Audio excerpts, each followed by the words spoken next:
Yung taong magnanakaw ng painting, siya may-ari ng postisong ito. Wala siyang ipin. Ngayon? Ngayon, oo. Teka. Huwag kayong titingin sa akin eh.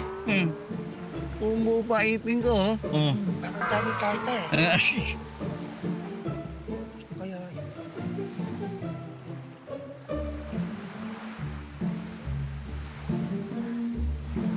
Guys, hindi namin nahuli yung magnanakaw. Pero ito naman, na-retrieve namin yung painting. And nakuha natin ang pustiso ng magnanakaw ng paintings. Huh? Okay? Pass for further inspection.